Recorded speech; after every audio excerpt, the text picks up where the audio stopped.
नमस्कार साथियों, स्वागत है आपका अपने यूट्यूब चैनल पर। आज है 4 जनवरी 2023 और 4 जनवरी 2023 में जो एग्ज़ाम की दृष्टि से कुछ पॉइंट महत्वपूर्ण हैं, उनके बारे में हम डिस्कस करते हैं। आपका आज का जो पहला पॉइंट है, पहला क्वेश्चन है, वो है लुइस इनासियो लुला डी सिल्वा ने किस देश के राष्ट्रपति के रूप में कार्यभार ग्रहण किया है? आपके ऑप्शंस है ब्राज़ील, गैम्बिया, मिस्र, स्विट्ज़रलैंड। इसमें आपका राइट आंसर हो जाता है ब्राज़ील। और जो लुइस इनासियो लुला डी सिल्वा हैं, उनका जो पिक है वो ये हैं लुला डी सिल्वा जी। और बात करते हैं लुइस इनासियो लुला डी सिल्वा के बारे में, तो ये ब्राज़ील के 35वें नंबर के राष्ट्रपति हैं और ये वर्क्स पार्टी के संस्थापक सदस्य भी हैं और ये तीसरी बार ब्राज़ील के राष्ट्रपति चुने गए हैं। तो इनके बारे में 35वें ये ब्राज़ील के राष्ट्रपति हैं, तीसरी बार ये खुद चुने गए हैं और ये साथ में वर्कर्स पार्टी के संस्थापक हैं। अब ये जो राष्ट्रपति बने हैं वो ब्राज़ील के राष्ट्रपति बने हैं। तो यहाँ पे हम कुछ पॉइंट जान लेते हैं ब्राज़ील के बारे में। पहली बात है कि जो ब्राज़ील है वो फेडरेटिव रिपब्लिक ऑफ ब्राज़ील के नाम से जाना जाता है, ये उसका आधिकारिक नाम है। और ये दक्षिणी अमेरिका और लैटिन अमेरिका दोनों में सबसे बड़ा देश है। यहाँ पे 8.5 मिलियन वर्ग किलोमीटर का क्षेत्रफल है और जिसमें 217 मिलियन से अधिक जनसंख्या यहाँ पे निवास करती है। ब्राज़ील क्षेत्रफल के हिसाब से दुनिया का 5वां देश है, क्षेत्रफल के हिसाब से 5वां देश है और आबादी के हिसाब से, जनसंख्या के हिसाब से ये 6वां देश है। तो आप समझ गए कि जो विश्व में इसका क्षेत्रफल के हिसाब से 5वां नंबर है और जनसंख्या के हिसाब से 6वें नंबर पे ये आता है। चलिए बात करते हैं ब्रिक्स की, क्योंकि ब्राज़ील एक मुख्य सदस्य है ब्रिक्स का। तो ब्रिक्स की जो स्थापना हुई थी 2001 से स्टार्ट हुई थी, इसकी पहली मीटिंग 2006 में हुई थी। ठीक है, तो ब्रिक्स में जो देश हैं वो ब्राज़ील है, रूस है, भारत, चीन और दक्षिण अफ्रीका, ये ब्रिक्स के संस्थापक सदस्य हैं। और दूसरी बात है कि हम ये भी जान लेते हैं कि क्षेत्रफल के हिसाब से जो दुनिया के देश हैं वो उसमें से सबसे टॉप पे आता है रूस, फिर आता है कनाडा, फिर आता है चीन, फिर यूएसए चौथे नंबर पे, 5वें पे ब्राज़ील आता है, 6ठे नंबर पे ऑस्ट्रेलिया और 7 नंबर पे अपना देश भारत।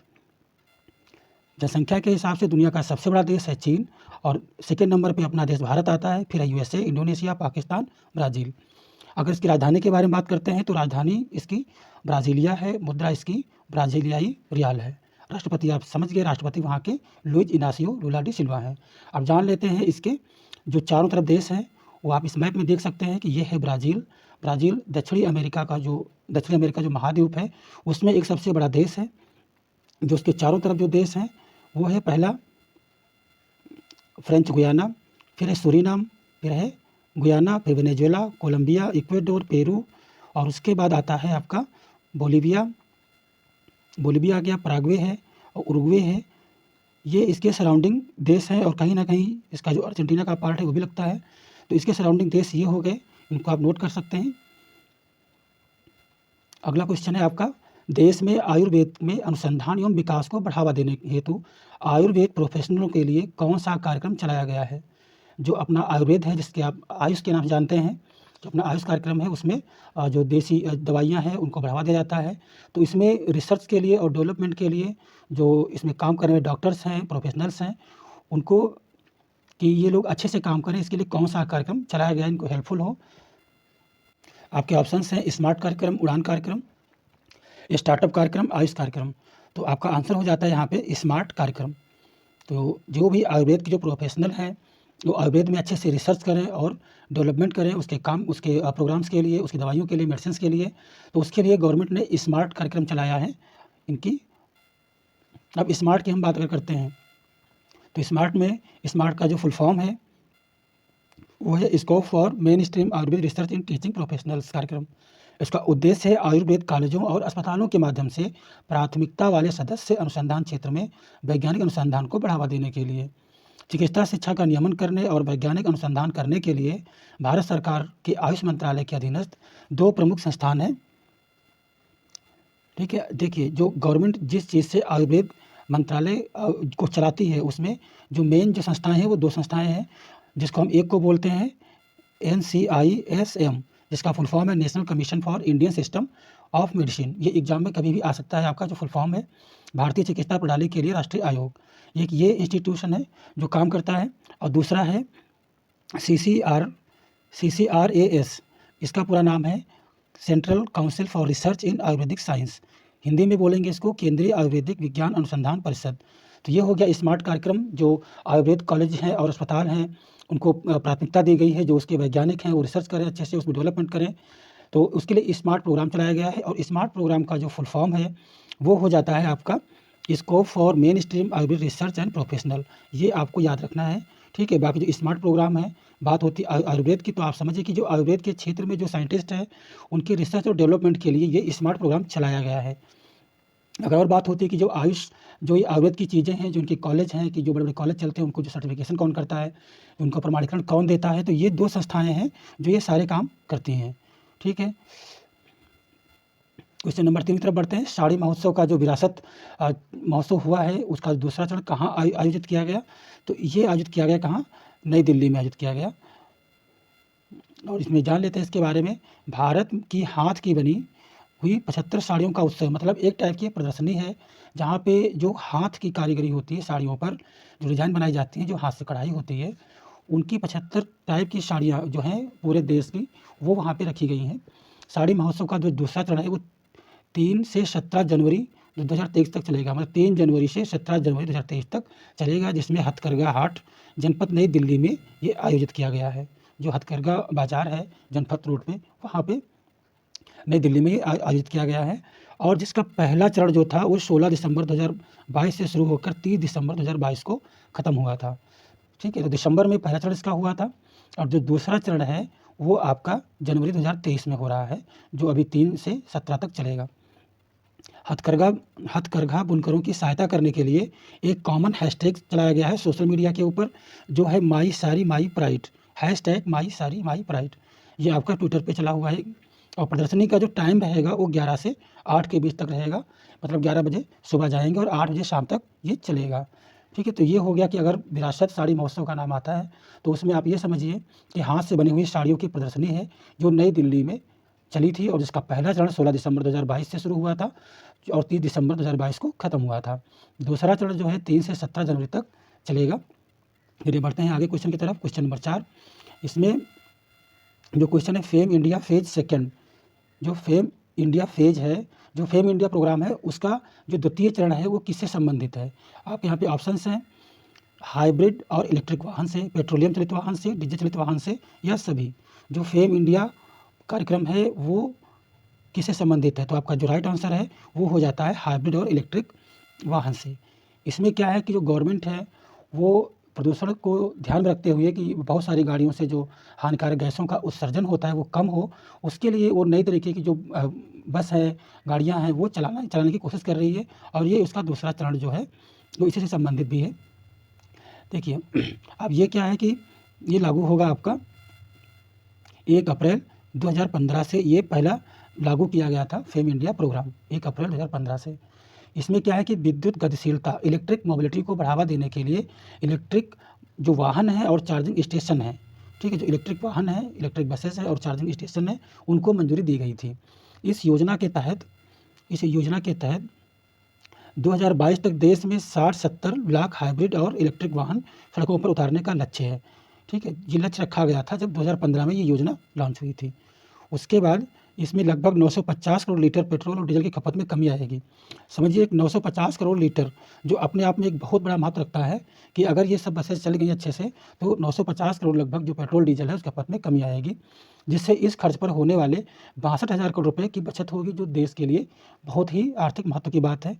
फेम इंडिया जो स्कीम है उसका पूरा नाम जो है वो इस प्रकार है, foster adoption and manufacturing of hybrid and electric vehicle in India.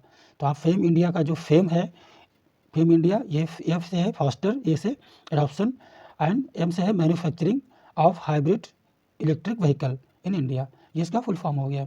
अब दूसरे चरण के तहत जो है 25 राज्य और केंद्र शासित प्रदेश जो हैं देश के 68 शहरों में 2877 चार्जिंग स्टेशनों को मंजूरी दी गई है और प्रथम चरण जो इसका था 2015 से शुरू होकर 31 मार्च 2019 को पूरा हुआ था और द्वितीय चरण जो है तो 1 अप्रैल 2019 से शुरू हुआ और 31 मार्च 2022 तक चला था और उसी के उपलक्ष्य में अभी भी काम हो रहा है और डेट इसकी बढ़ा दी गई है।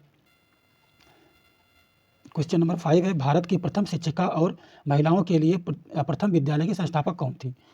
तो इसमें जो आपका राइट ऑप्शन है वो हो जाता है सावित्रीबाई फुले, सावित्रीबाई ज्योतिराव फुले। ये थी आपके भारत के प्रथम शिक्षिका जिन्होंने महिलाओं के लिए प्रथम विद्यालय की संस्थापक थी ये, और ये हैं आपकी सावित्री ज्योतिराव फुले।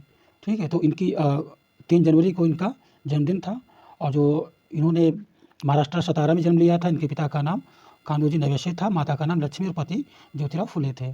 इन्होंने स्त्रियों के लिए काफ़ी ज़्यादा काम किया, ये मराठी काव्य की अग्रदूत मानी जाती थी। इन्होंने 1852 में बालिकाओं के लिए एक विद्यालय की स्थापना की थी। लड़कियों की शिक्षा पर उस समय सामाजिक पाबंदी थी और इन्होंने हर बिरादरी और धर्म के लिए एक अच्छा काम किया। ये नीचे तबके के लोगों के लिए भी इन्होंने काफ़ी अच्छा काम किया था, जिसकी वजह से इनको काफ़ी जाना जाता है। और क्वेश्चन नंबर 6 है, रानी वेलु नाचियार कहाँ की रानी थी? तो आपके ऑप्शन हैं Sri Lanka, Tamil Nadu, Andhra Pradesh and A and B. तो ये तमिलनाडु की रानी थी, रानी वेलु नाचियार। तो इनका भी जो जन्मदिवस था, जो पुण्यतिथि थी, वो 3 को थी। सॉरी, जन्मदिवस इनका 3 को था, 3 जनवरी को। उस दिन प्रधानमंत्री मोदी जी ने इनको ट्विटर पे जो था इनके जन्मदिवस की बधाई दी थी देश को। और ये इनके बारे में है कि शिवगंगा रियासत जो तमिलनाडु में पड़ती है उसकी रानी थी ये। वह भारत में अंग्रेजी उपनिवेश शक्ति के खिलाफ लड़ने वाली पहली वीरांगना थी। ठीक है, मतलब ये लक्ष्मीबाई के पहले लड़ने वाली वीरांगना थी। उन्हें तमिलनाडु में वीर मंगई नाम से भी जाना जाता है। साल 1780 में मैसूर के सुल्तान हैदर अली की सहायता से बनाई गई सेना के साथ उन्होंने अंग्रेजों से लुभा लिया। जो इनकी रियासत थी वो हैदर अली की अंडर में थी, मतलब हैदर अली जो था वो इनको ओवरऑल कर रहा था। और बात करते हैं अगर तमिलनाडु के बारे में, तो तमिलनाडु की राजधानी क्या है? चेन्नई है। इसके पड़ोसी राज्य है आंध्र प्रदेश, कर्नाटक और केरल, जो तमिलनाडु के चारों ओर के राज्य हैं। और इसकी प्रमुख भाषा तमिल है। मुख्यमंत्री MK स्टालिन है यहाँ पे और राज्यपाल हैं रविंद्र नारायण रवि। क्वेश्चन नंबर आपका 7 है, SAIME पहल किससे संबंधित है? तो ये आपके ऑप्शंस हैं जलवायु के लिए, मैंग्रोव गठबंधन से, ग्लोबल वार्मिंग से, सतत झींगा पालन हेतु। तो इसमें जो SAIME पहल है वो किससे संबंधित है? ये आपका ऑप्शन हो जाता है सतत झींगा पालन हेतु। जो झींगा पालन है, जो प्रॉन मछली होती है, उसके पालन से संबंधित SAIME पहल संबंधित है। और बात करते हैं झींगा के बारे में, तो झींगा जो होता है, जो प्रॉन मछली होती है, वो ज़्यादातर वहाँ पाई जाती है जहाँ पे मैंग्रोव स्थापित होते हैं। अब जो सतत झींगा पालन है सामुदायिक आधारित पहल ये है, जो इसका फुल फॉर्म है sustainable agriculture in mangrove ecosystem. ठीक है, तो आप इसको नोट कर सकते हैं यहाँ से। पश्चिम बंगाल में किसानों ने 30 हेक्टेयर क्षेत्र में झींगा पालन की शुरुआत की है। इसके अतिरिक्त मैंग्रोव पुनरुद्धार का भी कार्य किया जा रहा है। जहाँ से मैंग्रोव खत्म हो गया है वहाँ पे उसको दोबारा से लगाया जा रहा है कि यहाँ पे उसके हिसाब से जलवायु बनाई जाए ताकि मैंग्रोव हो। क्योंकि आपको पता है कि जब सुनामी आता है तो मैंग्रोव वो फर्स्ट एक तरीके के झाड़ियाँ होती हैं जो सुनामी को रोकने में मदद करती हैं।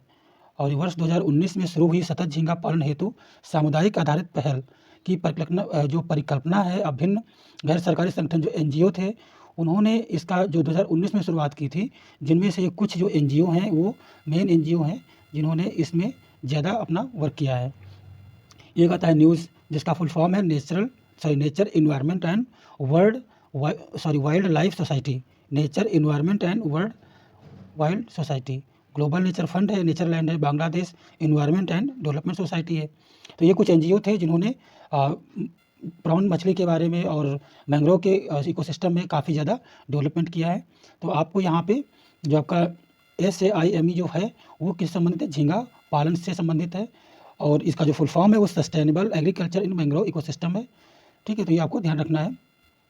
क्वेश्चन नंबर 8 है, जुआरी ब्रिज भारत का दूसरा सबसे बड़ा केबल स्टैंड ब्रिज किस राज्य या केंद्र शासित प्रदेश में स्थित है? तो इसका आपका ऑप्शन हो जाता है गोवा। ये गोवा में देखो फर्स्ट वाला जो है जो फर्स्ट है केबल स्टेट ब्रिज वो कहाँ बना है? मुंबई में।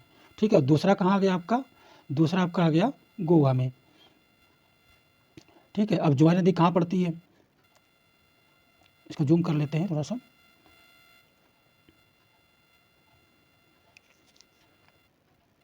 ज्वारी नदी जो है आपका गोवा में पड़ती है और इसी पर एक नए पुल का उद्घाटन किया गया है उत्तरी गोवा और दक्षिणी गोवा के बीच कनेक्टिविटी में सुधार करने के लिए।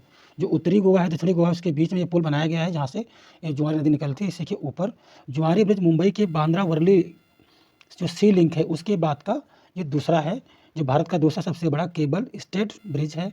यह पुल गोवा में बाम्बोलिम और वेरना गांव के बीच में करीब 13.2 किलोमीटर, तो 13 किलोमीटर से ज़्यादा मतलब ये है इसका, और जिसमें 2530 करोड़ रुपए की सड़क योजना का हिस्सा भी है इसमें। अब यहाँ पे नाम आया गोवा का, तो गोवा के बारे में जान लेते हैं।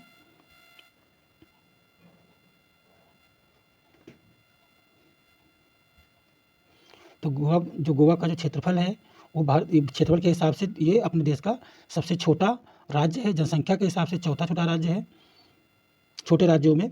और गोवा पहले पुर्तगाल का उपनिवेश था, ये अंग्रेज़ों का कभी नहीं रहा। यहाँ पुर्तगालियों ने शासन किया था। ठीक है, और पुर्तगालियों से ले लिया गया था। पुर्तगालियों ने गोवा पर लगभग 450 सालों तक शासन किया था और 19 दिसंबर 1961 को भारतीय प्रशासन को ये सौंप दिया गया था। इसका गठन जो हुआ था 30 मई 1987 को हुआ था। इसकी राजधानी पणजी है, इसको पंजिम बोलते हैं। सबसे बड़ा शहर गोवा का है वास्को डी गामा। ज़िले यहाँ पे केवल 2 हैं। राज्यपाल यहाँ के PS श्रीधरन है और मुख्यमंत्री प्रमोद सावंत हैं, जो अभी भाजपा के मेंबर हैं। प्रश्न नंबर 9, कौन सा राज्य दुनिया के सबसे बड़े ओपन एयर थिएटर धनु यात्रा उत्सव का आयोजन करता है? तो ये है आपके उड़ीसा, आंध्र प्रदेश, उत्तराखंड, मणिपुर। उत्तर इसका है उड़ीसा। उड़ीसा में धनु यात्रा उत्सव मनाया जाता है, जो ये सबसे बड़ा ओपन एयर थिएटर माना जाता है। ठीक है, यह जो उत्सव है प्रतिवर्ष मनाया जाता है। भगवान कृष्ण से संबंधित जो प्रसंगों की लोक कला के रूप में इसको जाना जाता है।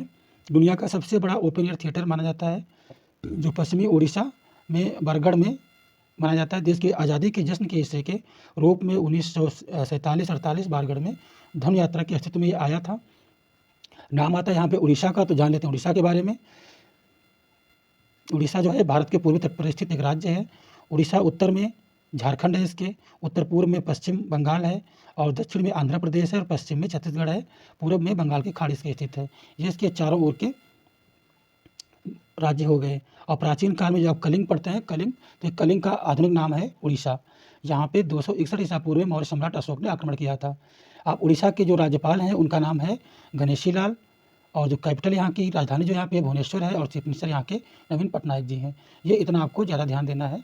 और यहाँ पे जो उत्सव आपका है धनु यात्रा उत्सव, वो पश्चिमी जो उड़ीसा है उसमें एक शहर है बरगढ़, वहाँ पे मनाया गया। ठीक है, बात करते हैं क्वेश्चन नंबर 10 की। भारत की आज़ादी के अमृत महोत्सव पर किस देश ने डाक टिकट तैयार किया है? अब जो भारत में चल रहा है आज़ादी का अमृत महोत्सव, उसके ऊपर ऐसा कौन सा देश है जिसने डाक टिकट तैयार किया? तो उसमें आपका आंसर हो जाता है सर्बिया। सर्बिया, अब सर्बिया का नाम आया है, तो सर्बिया क्या है? सर्बिया एक दक्षिणी पूर्वी यूरोप में एक देश है जिसकी राजधानी बेलग्रेड है। मुद्रा यहाँ की सर्बियन दिनार है। राष्ट्रपति यहाँ के अलेक्जेंडर वुशिक हैं। सर्बिया को आधिकारिक तौर पर सर्बिया गणराज्य कहा जाता है। यह यूरोप महाद्वीप में स्थित एक देश है। ये एक सर्बिया क्या है? एक यूरोपियन देश है जहाँ की सर्बियन दिनार है। और इसकी सीमाएँ हैं, उत्तर में इसके हंगरी है, पूर्व में इसके रोमानिया और बुल्गारिया है। देश दक्षिण में मैसेडोनिया, क्रोशिया और बोस्निया और हर्जेगोविना से ये घिरा हुआ है। पश्चिम में इसके मॉन्टेनेग्रो है और अल्बानिया है, इसकी सीमाएँ लगती है। मतलब ये है कि सर्बिया एक ऐसा देश है जो किसी भी समुद्री सीमा से नहीं टच करता है। ठीक है, और जो सर्बिया का जो डाकघर है उसने भारत की आज़ादी के 75वीं वर्षगांठ के उपलक्ष्य में एक विशेष डाक टिकट जारी किया है। यह विशेष डाक टिकट जो है सर्बिया के प्रथम उप प्रधानमंत्री और विदेश मंत्री इविका डेसिका की उपस्थिति में जारी किया गया। और लिखने की भारत सरकार ने आज़ादी के 75 साल और देश के लोगों के लिए और संस्कृति एवं उपलब्धियों को गौरवशाली जो इतिहास रहा है, उसके उपलक्ष्य में उन्होंने 12 मार्च 2022 को अमृत महोत्सव की शुरुआत की थी। तो यहाँ पर क्लियर होते हैं कि सर्बिया ने डाक टिकट जारी किया है भारत के आज़ादी के जो अमृत महोत्सव मनाया जा रहा है उसके ऊपर। और जो अमृत महोत्सव की शुरुआत हुई थी भारत में 12 मार्च 2022 को इसकी शुरुआत हुई थी। बात करते हैं सर्बिया की, तो सर्बिया यूरोपियन देश है जिसकी राजधानी बेलग्रेड है और यहाँ पे सर्बियन दिनार चलता है। इसके राष्ट्रपति अलेक्जेंडर वुसिक हैं। ठीक है, तो ये हो गए आपके आज के 10 क्वेश्चन। और इसमें कोई भी क्वेरीज है या कुछ और सुधार है, किसी टॉपिक पे वीडियो बनाने हैं तो आप कमेंट बॉक्स में कमेंट कर सकते हैं। तब तक के लिए धन्यवाद। जय हिंद।